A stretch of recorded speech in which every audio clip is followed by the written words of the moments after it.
नहमदुहु व नुसल्ली अला रसूलिहिल करीम अम्मा बाद फ़ऊज़ बिल्लाहि मिनश शैतानिर रजीम बिस्मिल्लाहिर रहमानिर रहीम। उर्दू नॉलेज फैक्ट्री में हाजिर खिदमत हुआ हूँ प्रोफेसर जमील अली। उम्मीद है कि आप सब खैरियत से होंगे। अल्लाह ताला आप सबका हामी और नासिर हो। अल्लाह तबारक व तआला से बेशबा दुआएं हैं कि अल्लाह तबारक व तआला आपको और मुझे अपने हिफ्ज़ व अमान में रखे।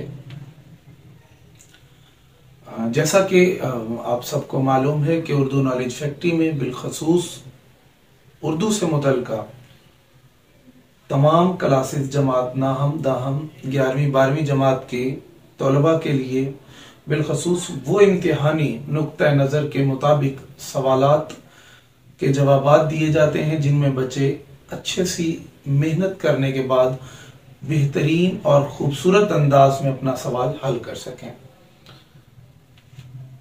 गुज़िश्ता लेक्चर में आपको तलखीस निगारी का तारुफ करवाया गया। तलखीस निगारी की अमली जिंदगी में अहमियत बताई गई और इस मर्तबा तलखीस निगारी के कुछ अहम पॉइंट, अहम नुकात हैं जो आपके इम्तिहानी नुक्ता नज़र में गुज़िश्ता लेक्चर में आपको तलखीस निगारी का तारुफ और अमली जिंदगी में तलखीस क्यों जरूरी है, तलखीस करने वाले के लिए, या तलखीस की किस हद तक आज जदीद हाजिर दौर में क्यों इतनी अहमियत और फौकियत है।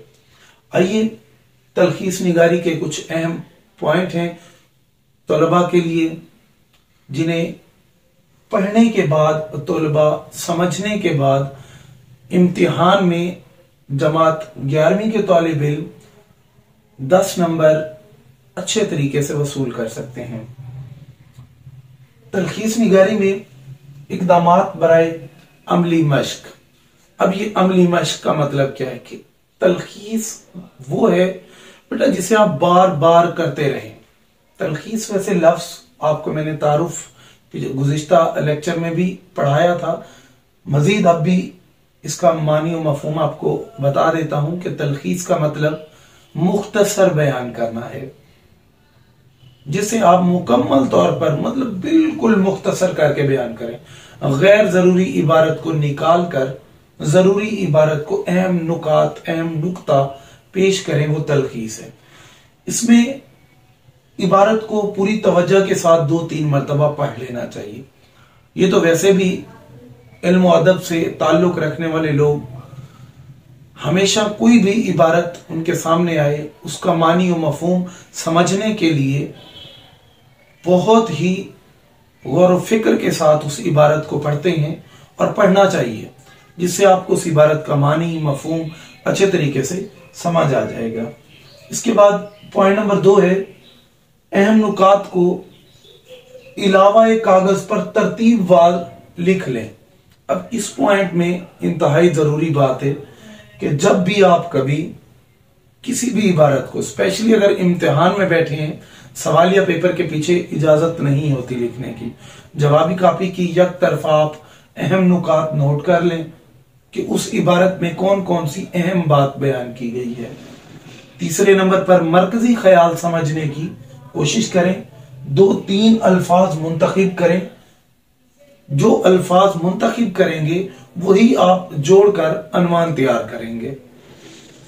यहां मरकजी ख्याल को मैं मजीद वजाहत करता चलूं कि मरकजी ख्याल बेटा ये है कि मरकजी ख्याल समझने की कोशिश करें।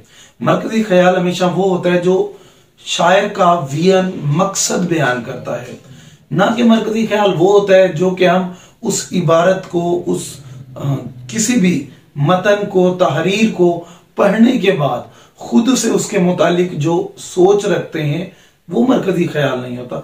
हमें उसे लफ्जों को पढ़ने के बाद शायर का वियन, शायर का मकसद समझ में आने को हम मरकजी ख्याल कहते हैं। और हमेशा मरकजी ख्याल किसी भी नज़म का मरकजी ख्याल 3 से 4 सत्रों पर मुकम्मल कर दिया जाता है, जबकि आपके पास ये मुकम्मल तौर पर जो इबारत आती है ये 3 से 4 सत्रों पर होती है। तो इसका तो मरकजी ख्याल वैसे ही बामुश्किल 1 सतर पर मुकम्मल कर दिया जाता है। पॉइंट नंबर 4 है तलखीस असल इबारत का तकरीबन 1/3 होता है। अगर कुछ ज्यादा हो तो हज़फ कर दिया जाता है। हाँ, अब ये बिल्कुल इंतहाई जरूरी कि बच्चे सोचते हैं कि तलखीस का मतलब अगर 3-4 जुमले दिए गए हैं, 3-4 सतरें दी गई हैं, तो हम कोशिश करें कि मुख्तसर इतना करें कि 2 सतरों पर आ जाए। ऐसा बिल्कुल नहीं है। तलखीस तो अगर आप उसे इतनी खूबसूरती के साथ इस फन का इस्तेमाल करते हुए, जैसे कि खुलासा लिखते हैं, खुलासे में फिर भी कुछ अहम नुकात या मुतरादिफात या हम आवाज अल्फाज इस्तेमाल हो जाते हैं, जबकि तलखीस में ऐसा बिल्कुल नहीं है। तलखीस में बिल्कुल खालिस मुखलिस्तन अल्फाजों का इस्तेमाल किया जाता है, जिनसे लफ्जों उन नुकात को लिखने के बाद, उन लफ्जों को लिखने के बाद पूरी इबारत का मतन समझ आ जाए। इसके बाद पॉइंट नंबर 5 है, इबारत में मौजूद अशार, ज़रबुल मिसाल, मुहावरात, तशबीहात और इस्तारात इजाफी मवाद है, इनको तलखीस में शामिल ना करें। हाँ, अगर आपके पास सवाल आता है, उस सवाल में अशार हैं, ज़रबुल मिसाल है, इस्तारात हैं, मुहावरात हैं, तशबीहात हैं, इनमें कुछ भी है तो आप इन्हें हज़फ कर दें। ये आपकी तलखीस का हिस्सा बन ही नहीं सकते, ये आपकी तलखीस का हिस्सा हो ही नहीं सकते। तो इसलिए इन्हें तलखीस का हिस्सा ना बनाएं, इससे आपकी तलखीस और ज्यादा खूबसूरत और वाज़ेह तौर पर अया हो जाएगी। पॉइंट नंबर 6 है, किसी नुक्ते की तकरार नहीं होनी चाहिए और वजाहत से गुरेज करें। ये इंतहाई जरूरी सवाल है। नुक्ता है, इस नुक्ते को समझने का मतलब बेटा ये है कि किसी भी पॉइंट की आप तकरार नहीं करेंगे। तकरार से मुराद उर्दू अदब में तकरार कहते हैं बार बार दोहराए जाने को, कि आप किसी भी जुमले को, लफ्ज को, हर्फ को बार बार रिपीट नहीं करेंगे, दोहराएंगे नहीं।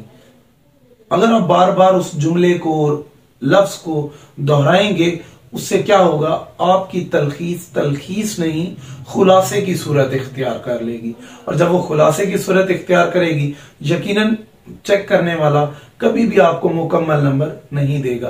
फिर आपके गुमान में होगा कि मैंने तो तलखीस लिखी, लेकिन हुआ क्या मेरे साथ, हुआ ये कि मुझे तो नंबर ही कम मिले। बेटा, जब आप तकरार करेंगे या किसी भी एक जुमले की वजाहत करने की कोशिश करेंगे, तो वो आपकी वजाहत तो तशरीहन होती है, फिर वो आपके तशरीह के जमरे में आएगी, या तशरीह के जमरे में नहीं आएगी तो उस इबारत का खुलासा कहलाएगी। इसके बाद पॉइंट नंबर 7 है, जुबान सादा, बिल्कुल आसान और मरबूत होनी चाहिए। मतलब बिल्कुल रोजमर्रा जिंदगी में बोले जाने वाले आसान से अल्फाज हों, जिसे अच्छे तरीके से लिखने के बाद आपको भी समझ आए और चेक करने वाले को भी समझ आए। जब आपके वो अल्फाज एक मुकम्मल इबारत का अहम नुक्ते के तौर पर सामने आएंगे, तो इंशाल्लाह चेक करने वाला कभी भी आपकी इस तलखीस के सवाल में आपको 10 से कम नंबर नहीं देगा। 10 हैं, यकीनन आपको 10 में से 10 मिलेंगे, अगर आपकी जुबान सादा, आसान और मरबूत अल्फाज का इस्तेमाल है तो। फिर अनवान, इबारत का बुनियादी और मरकजी ख्याल की तर्जुमानी करता हो। यह सबसे अहम नुक्ता है, क्योंकि अक्सर तलबा गलती करते हैं, इबारत पढ़ने के बाद अनवान नहीं लिख पाते। अनवान लिखते तो गलत लिख देते हैं। हाँ, अनवान 2-3 हो सकते हैं, इसमें कोई कैदोबंद नहीं है। आप 2 अनवान दे दें, 3 दे दें, 1 दे दें, लेकिन जो भी दें वो बिल्कुल दुरुस्त होना चाहिए। इस कदर दुरुस्त होना चाहिए कि अनवान के पढ़ने से ही इबारत का मतन समझ आ जाए। ये अनवान सबसे खूबसूरत अनवान होता है और इबारत से लाजिम व मलजूम जुड़ा हुआ होता है। इसके बाद पॉइंट नंबर 9 है, अनवान जिस कदर मुख्तसर हो उतना ही बेहतर होता है। हाँ, अब ये सबसे अहम बात कि अनवान जितना मुख्तसर करेंगे, जितना मुख्तसर, कम लफ्जों में इस्तेमाल करेंगे अनवान का, कम लफ्ज इस्तेमाल करके अनवान बना देंगे, यूं समझ लें कि आपका खूबसूरत तरीन अनवान होगा। आखिरी पॉइंट है, असल इबारत और तलखीस का मवाजना करें। ये सबसे अहम पॉइंट है। तलबा सवाल करने के बाद दोबारा उसे पढ़ने की जहमत नहीं करते, जबकि ये बेटा बिल्कुल गलत फील है। हमेशा कोई शख्स जो उर्दू अदब से ताल्लुक रखता है या उर्दू अदब का पेपर आप दे रही हैं, तो बेटा उस इबारत को पढ़ लेना चाहिए और मवाजना करना चाहिए। कंपेयर करें आप कि आया कि जो आपने इबारत लिखी, जो आपने तलखीस की, या जो आपके पास असल इबारत थी, आया कि इनके नुकात और इनका मवाजना तलखीसी एतबार से बेहतर है या नहीं है। अगर बेहतर नहीं है, ज्यादा तफसीलन है, खुलासे की शक्ल इख्तियार कर चुका है, तो आप उसे कोशिश करें मुख्तसर कर दें। उसके कुछ अल्फाज, जैसा कि मैंने आपको पॉइंट नंबर 4 में बताया था कि बेटा उनके कुछ अल्फाजों को हज़फ कर दें, खत्म कर दें, मजीद मुख्तसर कर लें उसे, ताकि तलखीस जामे हो और कोई अहम नुकता रह ना जाए। अब अगर आप पढ़ेंगे, मवाजना करेंगे, तो यकीनन आपकी तलखीस खूबसूरत तरीन हो जाएगी और कोई नुक्ता नहीं रह जाएगा, सभी आपके खूबसूरत तरीके से। इसी तरह कुछ अमली मिसाल और तलखीसी फन आपके सामने है, जो मैंने आपको समझाने के लिए एक पैराग्राफ, एक असल इबारत लिखी और फिर उसकी तलखीस की। अगर आप इस पैराग्राफ की तलखीस समझने में आपको आसानी होती है तो समझ लेते हैं, अगर आप अच्छे और हमातंगोश होकर, तो यकीनन आपका ये सवाल 10 नंबर का आपके पहलू में है, आप अच्छे तरीके से याद कर लेंगे, इसे समझ लेंगे। ये एक फन है।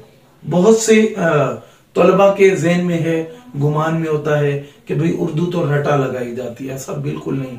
उर्दू एक फन है।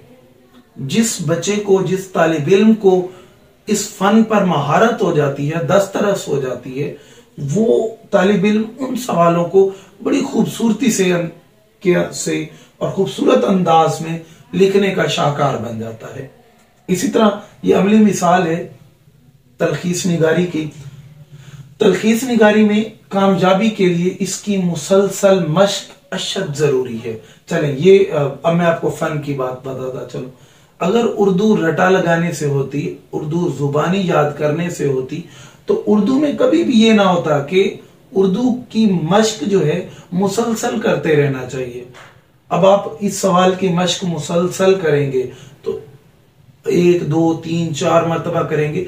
जब आप पहली मरतबा करेंगे आपको बहुत दिक्कत होगी, दूसरी मरतबा उससे आसान। जब आप मुसलसल मतवाते 3, 4, 5 मरतबा करेंगे, तो जब आप 6, 7 मरतबा कर चुके होंगे, उसमें फिर आपको जब पहले और आखिरी मरतबा करने पर आपको खुद को एहसास और मालूम होगा कि वाकई ही जब पहली मरतबा की तो बहुत मुश्किल मालूम हुई, अब तो बिल्कुल ही आसान है।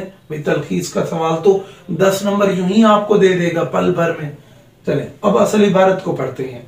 इसमें जो लोग मालो दौलत रखते हो, उनका फर्ज है कि वो गरीबों, मस्कीनों, यतीमों और हाजतमंदों की मदद करें। अब ये बेहतरीन सा एक सवाल है कि जो लोग मालो दौलत रखते हो, उनका फर्ज है कि वो गरीबों, मस्कीनों, यतीमों और हाजतमंदों की मदद करें। अब ये असल इबारत को फिर से पढ़ते हैं कि जो लोग मालो दौलत रखते हो, उनका फर्ज है कि वो गरीबों, मस्कीनों, यतीमों और हाजतमंदों की मदद करें। अब इस इबारत को पढ़ने के बाद कुछ पहलू जहन में आ गए, नुकात जहन में आ गए। क्या कि अमीर लोग जो दौलत रखते हैं उनके लिए कौन सा लफ्ज इस्तेमाल करना चाहिए, एक पॉइंट बना लें। जो गरीब हैं, मस्कीन हैं, यतीम हैं, हाजतमंद हैं, उनके लिए कौन सा लफ्ज इस्तेमाल करना चाहिए। तो अब इन्हीं को देखते हुए इस असल इबारत को नीचे इसकी तलखीस की गई है और मैंने हर जुमले का अलग से लफ्ज तलखीसी इस्तेमाल किया है जो मैं आपके सामने है। ऊपर की इबारत में जो लोग मालो दौलत रखते हों, अब ये इबारत जुमला आपके सामने है। बेसिकली वहां पर यह जुमला 5-6 अल्फाजों से मिलकर बना है, लेकिन इसके लिए इसका खुलासा या तलखीसी नुक्ता नजर के मुताबिक तबका उमरा लिख सकते हैं या सिर्फ उमरा लिख सकते हैं, अमीर लोग लिख सकते हैं, अमीर तबका लिख सकते हैं। गरीबों, मस्कीनों, यतीमों, हाजतमंदों का मफहूम सिर्फ एक लफ्ज है जिसे हम कहते हैं मुस्तहकीन, कि ये मुस्तहक लोग हैं। कौन? गरीब, मस्कीन, यतीम, हाजतमंदों का मफहूम सिर्फ एक लफ्ज है कि ये मुस्तहक हैं। किस चीज के? किन के मुस्तहकीन है के जरिए अदा किया जा सकता है। मदद झैल इबारत की तलखीस यूं होगी।